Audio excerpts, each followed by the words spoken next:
All right, we have two more shoes to cover, and I'm actually really glad Matt is here for the next one because it's the Mach Supersonic. This is kind of the next iteration of the Mach 4, which was a big hit for a lot of people. Obviously, shoes don't work for everyone, and some people didn't like the Mach 4, but this is kind of the next story of the Mach 4, except, huge caveat, this is like a one-off shoe. They are not continuing this Supersonic. They're going to be coming out with Mach 5, which is the actual continuation of the series. This is kind of this one spin-off, and I have some thoughts about that I don't know how much I'll share or not, because I don't know, we'll see. Matt and I had pretty different experiences with this shoe as well in terms of how we got on with it.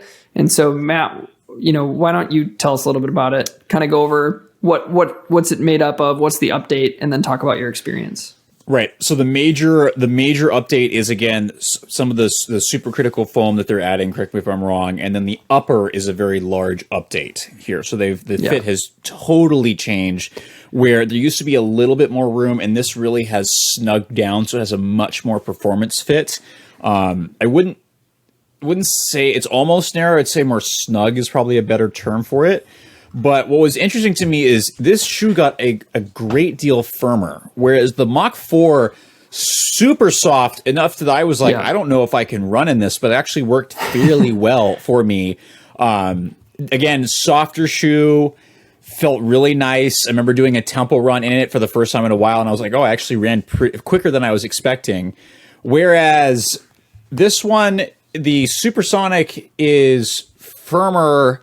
And while that does create a little bit more inherent stability for me, I found it almost not the most responsively firm. If people like firm shoes and they did not like how soft the Mach 4 is, then they might like this. But I just had trouble picking up the pace in this for some reason. And so, yeah. So updated foam, updated upper, but yeah. Yeah, the foam update is not the same foam as you see in the Carbon X3. It's ProFly Plus, not ProFly X. So ProFly Plus. I did not enjoy that shoe a ton. I didn't like it first. And this is just all preference, and I'll go into whatever more objective-ish type things. But I didn't like it for slower runs. I felt like it was too firm and too stiff. And the rocker just didn't work perfectly for me, so I couldn't get in rhythm at slower paces, and it just felt really hard and clunky. And Matt's pushing on. The rigidity in the forefoot is way higher in the Supersonic than it was in the Mach 4. Just barely any flex there. And then at faster, the upper was way more locked down, which meant I just couldn't feel comfortable in it for those easy runs either. And then picking up the pace, again, I think it was just too firm. And I said this in the written part of the review, the updated foam made me think of Quick Foam from 361, and the firmness made me think of another 361 shoe, the Fierce, where it was just so hard that I felt like I couldn't actually do much with it. I know other people have had a lot of success really turning over. I think the one big caveat for me is that it's winter in Wisconsin. And so due to the fact that there are EVA components in that midsole, that could be a big part of my problem, because they can firm up in that colder weather. But I couldn't find a rhythm to get comfortable in. I felt like the upper was a little bit too thick and restrictive at the same time. Not thick from a warmth perspective, just kind of locked down, but it didn't match what the shoe performance was doing. So, this is where I think that they created this shoe, realized it wasn't exactly what they wanted, but they produced too many. This is all conjecture. This might not be real. Produced too many, and they're like, well, instead of just scrapping them and throwing them, let's sell them, and then we'll launch our actual shoe that we like the update later. Again, don't take that as true, but I'm just maybe they did that. I don't know. You better watch out. Someone's going to be out there quoting you. I know. I shouldn't have said that. We can always edit it out. I think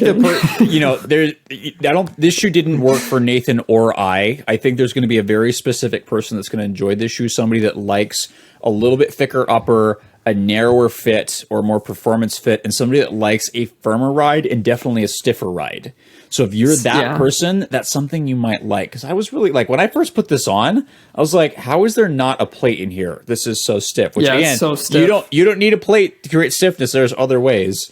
When I bent it, when I bent this the first time, there was this loud crack, and all of a sudden it started moving more. And I'm like, what did I break? Shoes don't normally make that noise. That probably was the glue from the insole or something. Maybe letting go. Yeah. That would make sense. Yeah. Cool. That's enough on the Supersonic, I feel like. Do you have anything?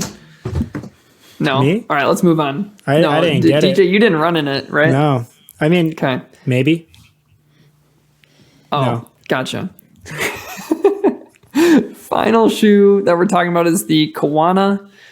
This is a totally new offering. This isn't the continuation of anything.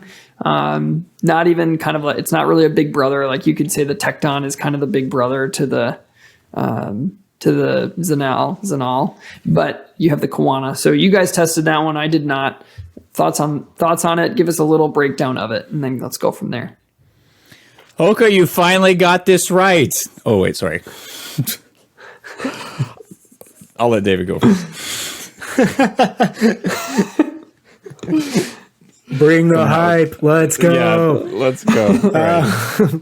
I agree. No, that posterior lateral bevel is really well done. It looks pretty obnoxious just looking at it right off the bat, but it actually is quite nice. The transition's pretty smooth. It's rounded really well. This it's firmer than most Hokas you're probably going to run in. And I say firm, but this is still a pretty highly cushioned shoe. Very protective. You can run a lot of miles in it. It's just a firmer ride. The foam is firmer. There is a relatively full contact outsole. I mean, there's that little gap in the midfoot, but I mean, you got quite a bit of outsole coverage for a Hoka. And you can feel it on the shoe. It definitely adds a little bit of rigidity as well throughout the platform. One thing that I was really surprised with on that one was the responsiveness of it. Those deep flex grooves in the forefoot. Like if you're just statically pushing it, you're like, this is kind of flat and not fun. And then like once you kind of load it, it actually gives you a little bit of a bounce off that forefoot. I was actually able to turn it over a lot better than I thought I was going to be able to in these guys. I don't know if I'd still reach for it on a workout day. Like I don't think I would, but where does the Kawana fit in the lineup? Like where is it supposed to be? And maybe we don't know where it's supposed to be, but where would you say where it is? Is it a Clifton competitor? Or is it a Rincon competitor? It's its own shoe. Yeah, I mean, I would probably put it in the daily trainer category, but it's its own shoe.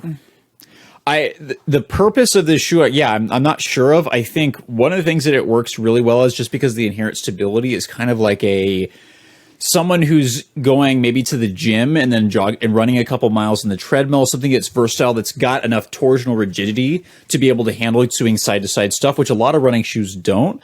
But from a running perspective, this was not very comfortable doing easy runs, but those slightly up-tempo efforts was where this shoe shined. It wasn't fast enough to do a workout, but it was fast enough for like, you're just picking up the pace just a little bit on that. So it's not really an easy run, but it's not a workout that like in between a little is where it worked. Day.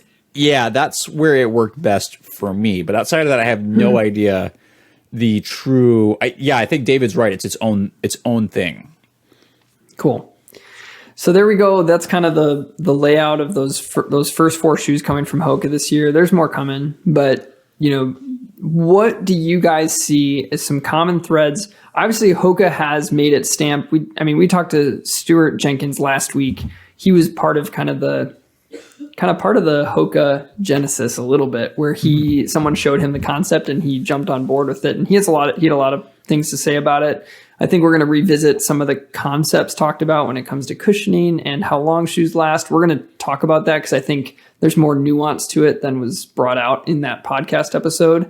So just hold on tight for that. We'll hit that soon. But what do you guys see? What direction is Hoka going? Where are they falling short? Where do they need to go next? Because I think there's a mixed bag here with some good things, maybe a few more not bad, but just not as positive things as we normally see from Hoka. Where do you guys think they need to go? Yeah, I think it's pretty fair to say they've got a good hold on the trail market. as well as the daily training market. When Running Warehouse released their sales for the year, like I think Hoka had 2 in the daily training in the top 5 with the Clifton and the Bondi. And then on the trail, they had the Speed Goat. And I think they make good trail shoes. Like I feel like I get excited every time I get a pair of Hoka trail shoes. The ones that I get a little less excited for, if I'm being honest, is the performance shoes. You're not allowed to be honest here. I think that is their next step. I'm sure of it. It has to be, starting to play with the midsole material a little bit more. They're already doing it on some of those trail models and a little bit with the Carbon X3. But there's got to be something down the line here, whether it's a Rocket X2 or an entirely new shoe, who knows, but, they have to be playing with some new materials. That has to be the next thing on the list for them, I think. Yeah. What do you think, Matt? I totally agree with David, and I'm going to say it more, a little more overtly that, the midsole foams, I think, is where things need to change. They're getting left behind. I know that they are working on things right now, but what's available on the market right now, they're getting left behind, especially when it comes to racing and performance models. That's where the Tecton X really pulled ahead, and I was like, wow, this is really nice. But I think there still needs to be experimentation with more new age midsole foams, I think, and then different concepts with how they're doing that, because other companies are now making shoes that have higher stack heights or comparable stack heights with some of these new foams. And so they're no longer king when it comes, king or queen, whatever gender you want to assign to these companies, or no gender, whatever. They're non-binary. Non-binary. Thank you. But they're kind of they're falling a little behind on cushioning and foam stuff, and I think that performance realm. I know they can do this. I mean, if you look at some of the track spikes that they came out with, they're great. They're on the right way, but they're still using a lot of those EVA based foams, which we just got to see something new. And it's not that you always. We're not have EVA to have, haters, by the way. We're not EVA haters. Not. Yeah, At it's all. just that We it's love just EVA. that it has Love its is maybe too place. strong. But when it comes to performance, we're seeing some performance benefits from these new midsole foams. And I'm not trying to throw any Yeah. shade, but they lost 3 athletes in the last 3 months because of things related to this topic. Yeah. So that's not. It's a direction they'll have to, it's hard, when a company is succeeding so well, when it's succeeding so well in some areas, and then it's like, do we even need to do that? And that's where like the people who are in that space, who are like looking at analytics, that's where they come into play. But I do think I agree with you guys. It'd be nice to see, instead of like touting this whole new foam system that actually feels pretty much the same as their previous one, like if you're going to do something different, do something different. If you're going to keep it the same, keep it the same. And that's okay. Cause like you said, like the Speed Goat is going to be a Speed Goat, and it should be a Speed Goat because it's great. Yep. They can make a really good upper. The Zanal has a really nice upper. They can make a crappy upper. I'm actually glad they tried something with this upper. It just, that's the in my only opinion, way to get better. flopped. It just flopped. And I think that they'll be able, like you said, David, to correct this and get a better upper on this thing, because the platform of the Carbon X works for a lot of people. It's smooth, and the plate is relatively more flexible than some others, so you can get some versatility and use out of it. Yeah, I totally agree. The challenge for them, and this is what going outside the running industry, is that, believe it or not, most of the people purchasing these running shoes are not usually runners. They're usually people walking or using them for their daily life. That's where you see a lot of Hokas, and I've been impressed. The two companies I've seen the most of recently is Hoka and On. And it's like, and these people are clearly not using them for running. A lot of on people. Yep, that's where you're seeing a lot of these people, right? For casual wear, walking, stuff like that. So if they're working for that area, right, that's where you're going to make a majority of your income as a company. So how do you balance like that performance aspect? Right. Where, to be honest with you, and I think the racing shoes don't make that much money. Right. Very small population buys them. Yeah, and I think it kind of leads to, it's a conversation for another time, but it depends on what lane you want to be in, right? And to some degree with the athletes, it's another form of marketing. Look, this person's wearing our shoe. This is how the shoe's performing. Go buy this shoe. And if that's not really your market in the first place, like, and you're doing so well in these other categories, why not lean into those other categories? So I can see why they're making some of the moves they have made, but I think it'll be interesting to see. Then you have Walmsley going out and crushing forward. stuff, though. We have faith, good. though. We have faith that this is coming along. So, yeah, cool. Well, that is everything for tonight. We covered a lot. DJ and I got to talk about some of our favorite uppers from the year, and you heard Matt's hot take on the Trinusa 13. We got to talk about through the whole Hoka line here, but most importantly, we talked about our next UR Giving initiative, which is the, correct me if I'm wrong, Life Goes On Foundation. Life Rolls On Foundation. Life Rolls On Foundation. That's pretty close. LiferollsOnFoundation.org. So you can check out their stuff there, and we'll be posting that we'll put that information in the show notes here. And when you see our January roundup, we'll have information on there, so you can check that out at doctorsrunning.com. As always, we're super thankful for what you guys are as a part of this. We wouldn't be able to do it if it wasn't for you guys. So your support through listening and leaving reviews for us is super helpful. If you want to join our team, you always can. There's support links through Anchor that you can join our support team, which helps fund this podcast. Again, if you want to see where our funding goes to and what we're doing with it, you can check out our report, which we just posted on doctorsrunning.com. And as always, you can keep track of what we're doing on Instagram, Facebook, Twitter, and then our website. So we appreciate everybody, and we will see you next time.